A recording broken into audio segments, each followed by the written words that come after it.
আমাদের বেশিরভাগ সময়ই আমরা কাটিয়ে দিই কি করব, কি করা যায় এসব নিয়ে ভাবতে ভাবতে আদৌ কোনো সিদ্ধান্তে পৌঁছতে পারি না।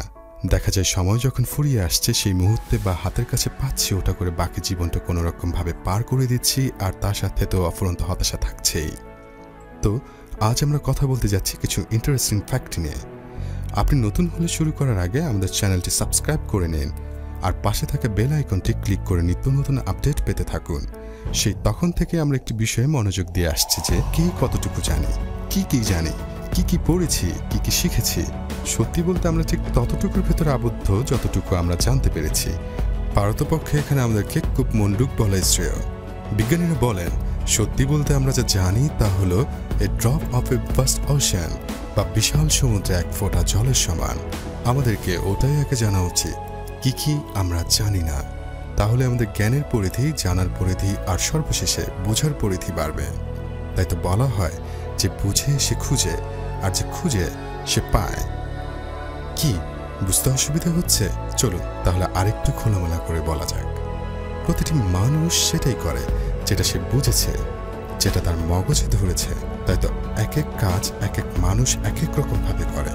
কারণ কোনো কাজ করার আগে বা করার সময় মানুষ তার বিবেক বুদ্ধি খাটায়, তার ফাইনালি ওভাবেই কাজটা করে ঠিক যেভাবে তার মাথায় কাজ করেছে। কেউ যদি একটি বই পড়ে, কোনো কাজ শুরু করে, সে একটি বই থেকে যা বুঝেছে তাই করবে। 5টি বই পড়ে কাজটি শুরু করলে সে 5টি বইয়ের আঙ্গিকেই কাজটি করবে। মোদ্দা কথা, সে যতটুকু বুঝবে ঠিক তার আলোকেই কাজটি সম্পাদন করবে। মজার ব্যাপার হলো, আগেই বলেছি যে আমরা যা জানি তা বিশাল সমুদ্রে এক ফোঁটা জলের সমান, আর যা জানি না তা হলো বিশাল সমুদ্র। তাহলে আপনিই ঠিক করে নিন কি করবেন। নিজের জানার মাঝে সীমাবদ্ধ থাকবেন নাকি অজানা সেই বিশাল সমুদ্রে পদার্পণ করবেন। বর্তমান সব জায়গায় প্রতিযোগিতামূলক। যে কোনো পদের বিপরীতে আবেদন করলেন মানে আপনার পেছনে আরও 1000 জন মুখিয়ে আছে। একটি ভুল উত্তর আপনাকে ফার্স্ট থেকে লাস্টে নিয়ে যেতে পারে। আমাদের সীমাবদ্ধতা আমাদেরকে চরমভাবে প্রভাবিত করে, যেখানে চাকরির ক্ষেত্রে আমি এমনও হতে দেখেছি যে রিটেনে ফার্স্ট হওয়ার পরেও শেষে ভাইভাতে গিয়ে আর চাকরি হয়নি। এটা নিঃসন্দেহে দুঃখজনক ব্যাপার। কিছু জিনিসের সীমাবদ্ধতা আমাদেরকে চরমভাবে বিপর্যস্ত করে। আর এটাও অগ্রাহ্য নয় যে মানুষের সীমাবদ্ধতা থাকবে, কিন্তু মোদ্দা কথা হচ্ছে যতটা সম্ভব নিজের সীমাবদ্ধতাকে জয় করতে হবে। তাহলে যে কোনো ক্ষেত্রে আমাদের আলাদা একটি সুযোগ থাকবে কাজটি পাবার। আমরা জানি জ্ঞানই শক্তি, কিন্তু বিজ্ঞান বলছে জ্ঞান তখনই শক্তিতে রূপান্তরিত হয় যখন সেটিকে প্রয়োগ করা হয়। তাই আমাদেরকে এটির যথাযথ প্রয়োগ করতে হবে। কিন্তু এই বিশাল জ্ঞানের জগতে আমরা এটাই জানি না আমাদের ঠিক কোনটা করা উচিত, আর যেটি প্রধান সমস্যা সকলের। এক্সপার্টদের মতে আমাদের সেটাই করা উচিত যেখানে কাজ করলেও আমাদের আনন্দ লাগবে, মানে কাজটিকে কাজই মনে হবে না।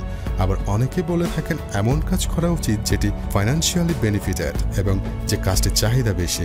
এই কথাই সুর ধরে জনৈক লেখক বলেছিলেন, আমরা আরাম ত্যাগ করে আরাম ক্রয় করতে চাই। এক জায়গায় কমফোর্টভাবে চলার জন্য আমাদেরকে আরেকদিকে কমফোর্ট ত্যাগ করতে হয়। শুধু এই ব্যাপারটাই বুঝতে হবে আমাদেরকে, ব্যাস। সেজন্য উচিত আগে নিজের ডিরেকশন ঠিক করা, কোন দিকে আমার যাওয়া চাই। আপনার কম্পাস যদি দেখিয়ে দেয় কোনটি আপনার ডেস্টিনি, তাহলে আজ হোক কাল হোক আপনি আপনার কাঙ্ক্ষিত গন্তব্যে পৌঁছবেনই। Not immediately but definitely.